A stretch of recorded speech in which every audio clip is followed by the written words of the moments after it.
ये कहानी है सरिता की। सरिता की बहू कामिनी अपनी सास को हर वक्त ताना देती रहती थी। सरिता का बेटा मोहन अपनी पत्नी को कुछ नहीं कह पाता था क्योंकि कामिनी अपने मायके जाने की धमकी देती थी। इस वजह से मोहन भी बहुत परेशान रहता था। मोहन और सरिता ये सब सह रहे थे बस राहुल के लिए, जो अभी बहुत छोटा था।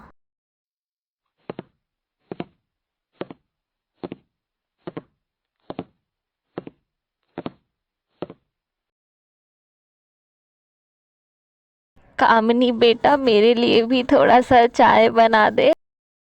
माँ, आपको कितनी बार कहा है चाय पीना छोड़ दीजिए। सारा दूध अगर चाय बनाने में लग जाएगा तो राहुल के लिए क्या बचेगा।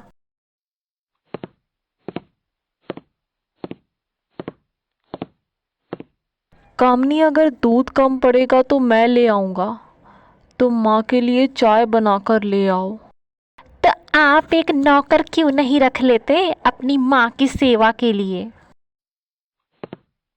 ये कहकर कामिनी गुस्से से वहाँ से चली जाती है और फिर मोहन को उदास देख सरिता उसे कहती है, अरे बेटा, वो तो मेरे अच्छे के लिए ही कह रही थी।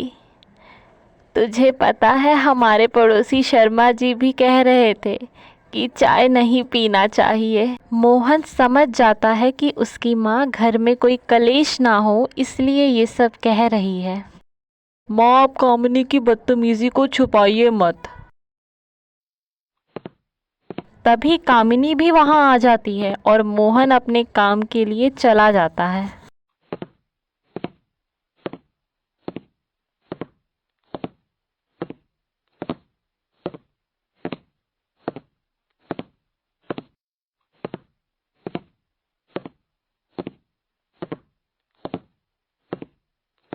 माँ, रसोई में चाय के बर्तन रखे हुए हैं क्योंकि आपके लिए बना था, तो आप ये कप वगैरह भी सब धो लीजिएगा। ठीक है बेटा, मैं धो लूँगी। फिर कामिनी अपनी सास से कहती है, माँ, मेरी तबीयत ठीक नहीं है। मैं बाहर से खाना ऑर्डर करके खा लूँगी। रात का खाना फ्रिज में पड़ा है और वैसे भी आप ही तो कहती हैं कि बासी खाना अच्छा होता है, तो वही खा लीजिए आप। ये कहकर कामिनी अपने कमरे में चली जाती है और सरिता रसोई में। शाम का वक्त हो जाता है। कामिनी रसोई में खाना बनाने के लिए जाती है।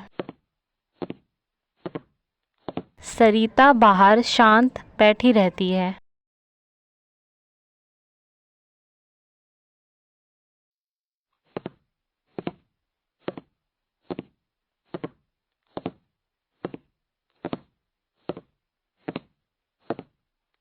माँ, आपको तो इस घर में अकेले अच्छा नहीं लगता होगा। भला अपने घर में मुझे क्यों नहीं अच्छा लगेगा बेटा। लेकिन माँ, मुझे लगता है कि आपको वृद्धाश्रम में रहना चाहिए। ये सुनकर सरिता टूट जाती है। कुछ समय बाद मोहन घर आ जाता है। माँ, ये लीजिए आपकी दवाई और ये फल। माँ, आप रोज़ फल खाना ताकि आपको कमज़ोरी ना आए। कामिनी को ये सब सुनकर बहुत गुस्सा आता है। कामिनी अपने पति मोहन से कहती है, 3 महीने बाद मेरे भाई की शादी है। मुझे 1 लाख रुपए चाहिए गहने कपड़े खरीदने के लिए। मोहन ये सुनकर हैरान हो जाता है। फिर कहता है कि कामिनी, इतने सारे पैसों से तुम्हें सिर्फ गहने खरीदने हैं? ये तो बहुत कम है। मेरे रिश्तेदार तो ये हर महीने इतना खर्च करते रहते हैं। मेरे रिश्तेदार में सबके पति अपने पत्नी को सारा पैसा कमा कर देते हैं, पर आपने तो मुझे कुछ भी नहीं दिया। कामिनी, उनके घर में दोनों जन कमाते हैं। तुम्हारी बड़ी बहन और उसका पति दोनों टीचर है। हमारे घर में ऐसा नहीं है कामिनी। हमें सोच समझकर पैसे खर्च करने होंगे।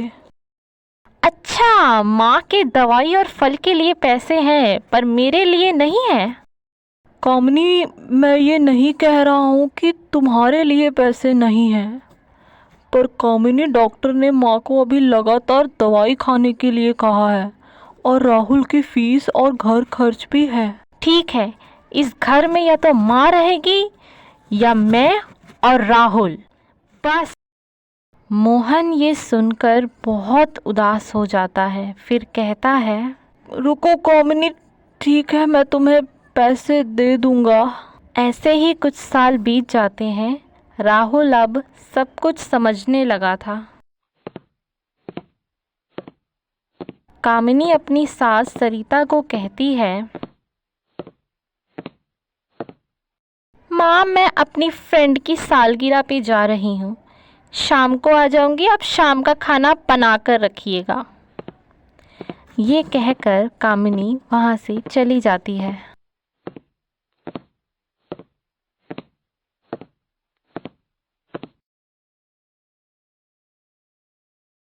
शाम को सरिता खाना बनाने जा ही रही होती है कि कामिनी घर पर आ जाती है। सरिता सोचती है कि उसे कामिनी से ही पूछ लेना चाहिए कि वो खाने में क्या बनाए। बेटा, अभी खाना क्या बनाऊं? तभी राहुल भी वहां आ जाता है।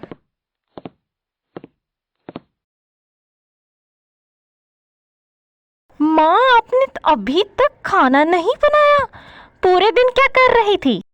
सिर्फ खाना खाने आता है मुफ्त का, बनाना नहीं आता? नहीं नहीं नहीं नहीं बेटा, मैं तो बस। अच्छा, आप क्यों खाना बनाएंगी? इस घर की नौकरानी तो मैं हूँ। निकल जाइए इस घर से अभी। नहीं बेटा, मुझे माफ़ कर दे। आगे से मैं कुछ नहीं सुनूंगी। तभी मोहन भी वहां आ जाता है। कामिनी, तुम पागल हो गई हो, चुप कर जाओ। नहीं, मैं चुप नहीं रहूंगी। मैं अपने राहुल को लेकर मायके चली जाऊंगी अभी। कामिनी, तुम ऐसा कर रही हो। अगर तुम्हारी भी बहू ऐसा करे तो तुम कहाँ जाओगी? तुम्हारे मायके में जब तुम्हारे सभी भाइयों की शादी हो जाएगी, तुम्हारा मायका पहले जैसा नहीं रहेगा। राहुल भी सब कुछ समझता है। तभी राहुल कहता है, माँ, अगर दादी की जगह अगर आप होती तो आप दादी को घर से निकाल दोगे, तो मैं भी आगे से ऐसा ही करूँगा। बेटा, तू मुझे घर से क्यों निकालेगा? आप क्यों दादी को निकाल रही हो? कामिनी, सबको अपनी करनी का फल ज़रूर मिलता है। आज तुम मेरी माँ को निकालोगी तो राहुल भी कल अपनी माँ को निकाल सकता है। कामिनी गुस्से से अपने कमरे में चली जाती है और तभी उसकी माँ का फ़ोन आता है।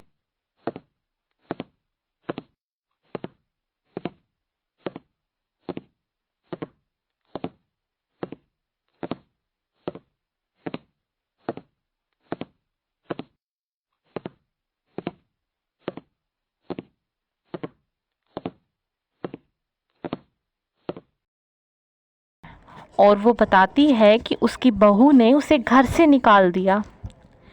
कामिनी अपनी माँ के लिए बहुत परेशान होती है। तभी सरिता वहाँ आ जाती है और उससे कहती है,